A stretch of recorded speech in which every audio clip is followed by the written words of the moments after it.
Hey guys, we're going to do 10.13. So Pat wants to compare the cost of a 1 and 2 bedroom apartment in the area on her college campus. She collects the data from a random sample of 10 advertisements. So there are 10 numbers here. The table below shows the rents. Pat wonders if the 2-bedroom apartment rents are significantly more on average than the other apartments. So that would tell me that they have a sneaky suspicion that the 2-bedroom ones are more. So how do you kind of tackle a problem like this? You look here and say, well, is this a difference of proportion, a difference of mean, or a mean difference? We notice that I have data, not yeses and nos, okay? So it's gonna be a mean difference or a difference of mean. The other thing I notice is it looks like I have 2 groups. So group 1 would be the true mean of the 2-bedroom, right?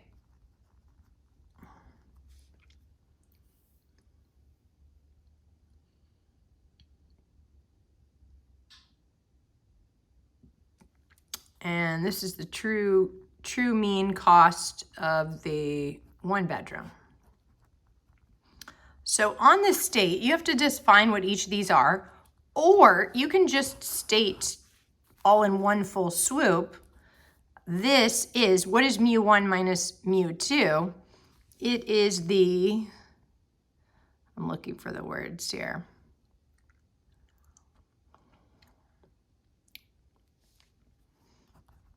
True, mean, difference,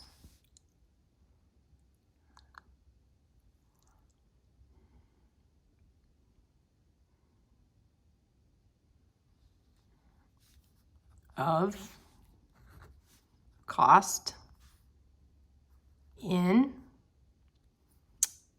1 and 2 bedroom apartments. And then I decided to make the 2-bedroom. So, and the 1 bedroom. So I'm calculating this 1 bedroom minus 2 bedroom. Okay? Now, we press on here. What should we assume? Well, we should assume that they're exactly the same. You could write it like that, or you could say you believe that there is no difference. So if you subtracted the 2, you would get 0. All right, so you have a sneaky suspicion that the 1-bedroom is cheaper or this 2-bedroom is more. So even though it said the word more, I didn't use a greater than sign just because I picked this as my 2-bedroom. Okay? I could also think if I subtracted these 2, I'm assuming I'm going to get a negative number, right? So I'm assuming if this one is more, that would be negative. And another way to show that would be that this would be less than 0 or negative. This amount would be less than 0. Okay, so we did this state plan. What am I performing? So back on my sheet, it looks like I'm performing a 2-sample t interval for mu1 minus mu2. I will perform a 2-sample t interval for mu1 minus mu2. Okay. Next, was the random condition met? So yes. Random condition was met because yes, there were independent random. So we adding this word independent random samples because I have 2 groups and I just want to make sure each of the groups are independent from each other. Normal or large sample was met. we're going to say, yes, it was met because, maybe. So here's where we're going to say, because of these steps. So why do I have to show extra steps? Well, if in the problem it said that the population distribution of the population distribution was normal, you can say, yes, it was met because the population distribution was normal, but I don't see any word normal. If I would have taken a sample size of 30 or greater in each group, I could have said yes because central limit theorem states, but I don't have that. So I'm going to have to show why. Okay, so where can I go for that? That's basically what these notes are telling you.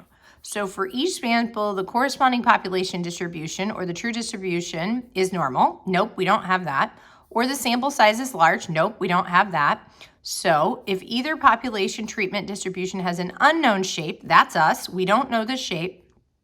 And n is less than 30. Yep, n is only 10 for each group. Then we need a graph of the sample data, and we need that graph to show no strong skewness or outliers. So that's what we got to do, and that's why we have to do it. So let's do it. Okay. Handy dandy calculator. So we have to put in this data anyway because, okay, so I'm going to call this 1 bedroom, 1B, and 2B.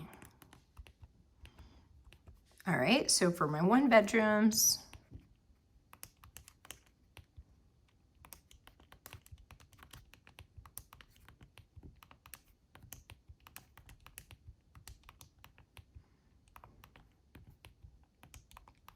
there we go. And my 2 bedrooms,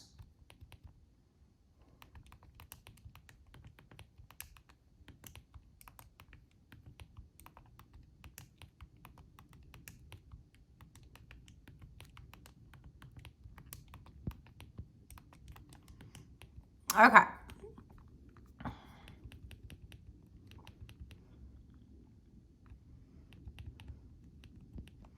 So where do I get these pictures? Well, I can go back to the home screen and make it make pictures for me. All right. So now I got to pick what I want this. Let's just get a picture of my 1 bedrooms. And I have 10 dots. Makes sense? So, all right, 1 bedrooms.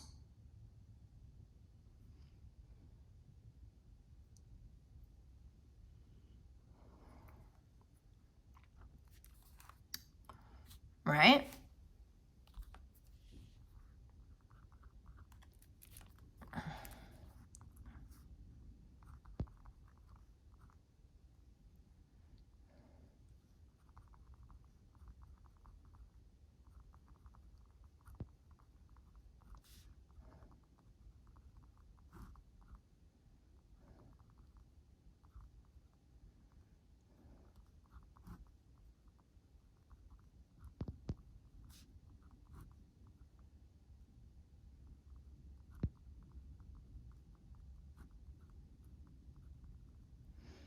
All right, so my web bedrooms range from just under 400, 395, right? That's my data set, so that's 1 dot.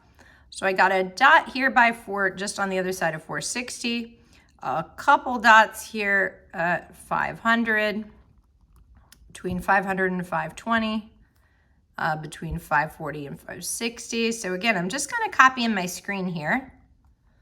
And there you go. All right. So I don't really see any outliers or strong skewness, but how would I know?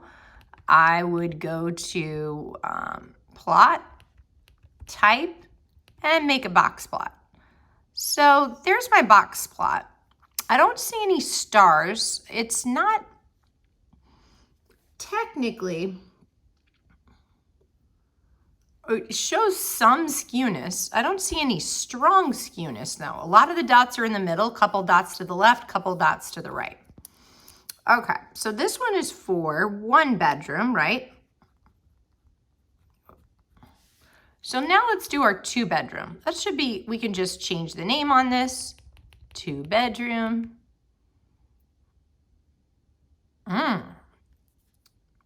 Still a box plot. I don't see any asterisks, so I don't have any outliers. The left and the right are about the same, although you do see, again, there looks like a little bit of skewness here, but nothing too crazy. So let's go back to the dots. Ooh, what did I do there? Yeah, let's go back to the dots. My 2-bedroom.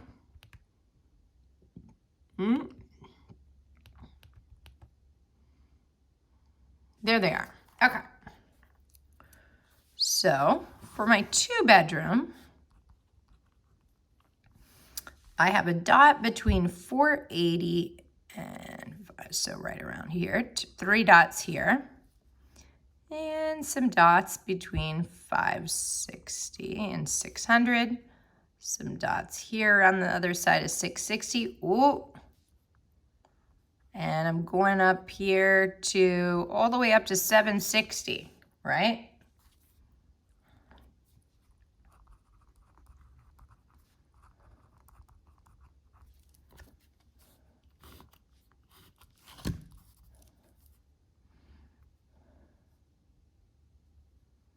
So here at 680, I've got a handful of dots. Okay, so there's my 10 dots. And what do I have to do?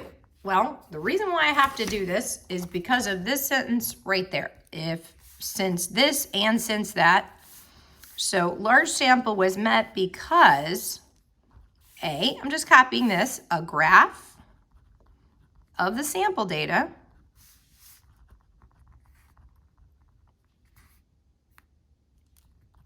was made right down here and shows no strong skewness or outliers. So that's why that condition has been met. 10% condition. So population of 1-bedrooms has to be at least as great as 10 times the sample set, and population of this 2-bedrooms has to be at least as large as 10 times the population. Okay, so what's our p-value? So let's go back here and get our data. So back to our table, back one page before. Let's keep going back. Okay, there they are. So let's do one variable stats. So kind of like the last one, we got to have them do this. So let's do one variable stats, and let's have them do the 1-bedroom data. Okay, so 1-bedroom data, hit enter. All right, so it's kind of like the last question, except the last question gave you the summary statistics. This time they didn't give it to us. We had to come up with it. Okay, so what does that look like? Well, X1, the average for the 1-bedroom is 531. S sub X is 82.79, and N1 is 10. All right, now let's go back. Now let's do one variable stat for the 2-bedroom. So one variable stat for my 2-bedroom. And where's the words 2-bedroom? There it is, 2-bedroom. Enter. Okay, so the X2 is a little bit different, 609. And my S sub X is 89.31, and N2 is still 10. Okay, so now back to my calculate. I can do a hypothesis test, and this is a 2-sample t-test. It's not a 2-sample z because I didn't get sigma for both those. And yes, I have the raw data. I could put those in. Or I could enter those summary stats. So list 1 is called 1-bedroom. Doesn't want it.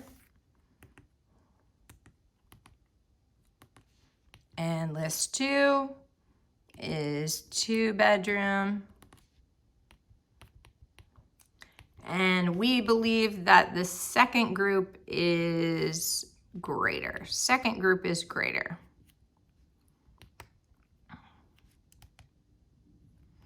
Oh, yep, it didn't like that 2-bedroom. So that's what I thought. So I'm actually going to type these in myself, just like the last problem. 2 sample t-test, and I have the stats. Okay. So x1 bar we got was 531. S sub x, 8279. N is 10. x2, 609. 89.31. And 10. So we believe that the second group is greater. There it is. What's the p-value? 0.029. So 0.029. So it says, state the appropriate pair of hypotheses, make sure to define your parameters, name the appropriate test, yep, show the conditions, and we didn't have to, but looky there, the p-value. I got the exact right p-value. So technically, if you couldn't type it in the calculator, you would have been saved because it's saying add it to the context. So since that is less than our alpha, 0.05, Pat, right, that's the person that should reject the null hypothesis. She does have convincing evidence that the true mean rent of 2-bedroom is greater than 1-bedroom. Okay, now what can we conclude? What conclusion could be drawn? Oh, I messed this up. I actually put, that's my conclusion, isn't it, guys? Sorry about that. So what should I say about what the p-value is and put that in context? So I'm just going to swap that. The p-value is 0.029. So what does that mean in the context of this problem? So what this does, what the calculator is assuming is that the true mean rent of the 2 apartments is really the same. It's assuming that they are the same or there is no difference.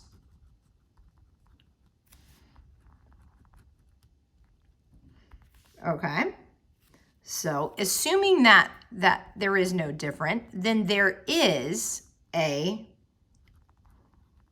probability of that, of getting an observation